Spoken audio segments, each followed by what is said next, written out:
To France. Yesterday's attacks, among other things. Some say that he does have ties to Muslim extremists. I don't know.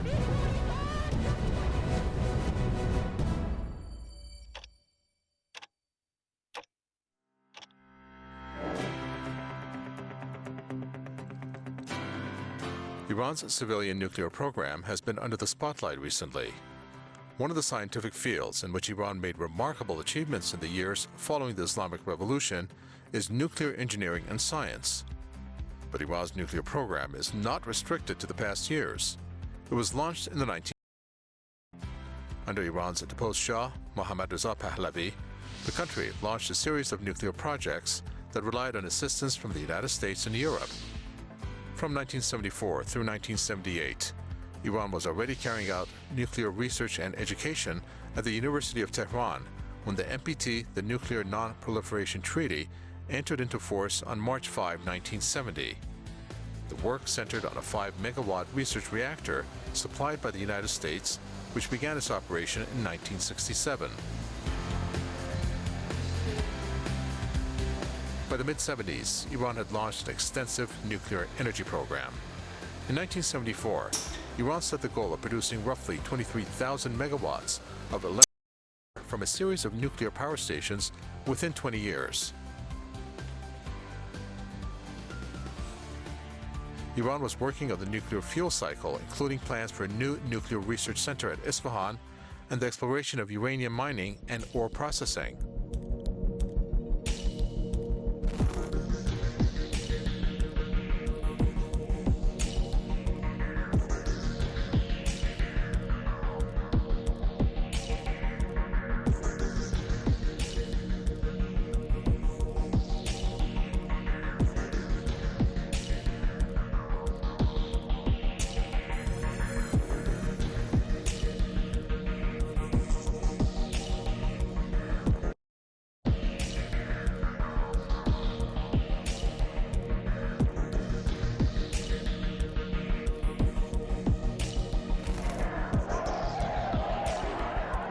Following the 1979 revolution, most international companies cut off the nuclear cooperation with Iran. But Iranian officials were determined to continue the country's nuclear development. However, the Iraq-imposed war in Iran hampered Tehran's efforts. The war, which began in 1980, consumed resources and damaged Iran's existing nuclear infrastructure. The two power reactors under construction at Bushehr were bombed several times, forcing officials to abandon the project. After the war ended, Iran's nuclear program was revived. In the late 1980s and early 1990s, Iran held multiple negotiations with countries that could help the Islamic Republic in developing its technologies. Finally, Tehran managed to reach agreements with Russia, China, Pakistan, and France to build its first nuclear power plant. But the United States, which has long accused Iran of seeking to develop nuclear weapons, pressured potential suppliers to limit nuclear cooperation with Iran. As a result, China did not ultimately supply Iran with the research reactor, which was needed for plutonium production. Washington also blocked Iran's agreement with Argentina for uranium water production facilities. Meanwhile, in 1992, Russia and Iran signed a bilateral nuclear cooperation agreement. 3 years later, Russia announced that it would complete the construction of Bushehr's nuclear facility and agreed to build 3 additional reactors. The U.S. did not hesitate and stepped up its efforts to scale back Russian-Iranian nuclear cooperation. Despite all international pressures and bans, in the year 2000, when the scope of its nuclear program became clear, Iran had already made progress towards mastering the technology needed to make enriched uranium.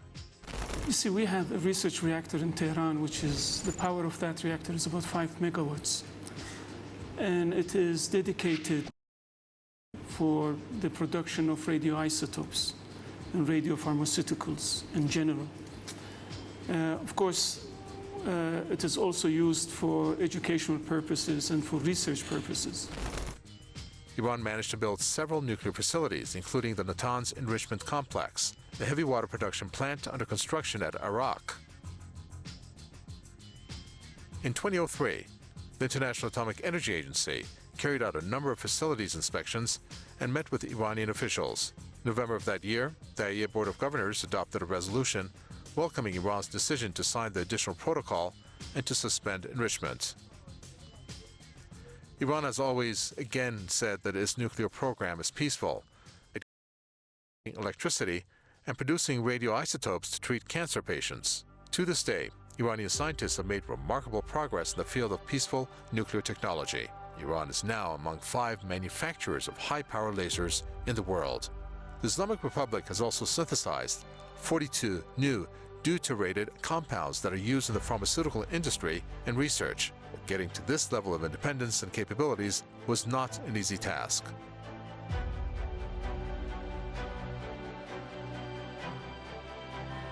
In the 2000s, Iran was accused of pursuing to make a nuclear bomb, a claim that Iran has always rejected.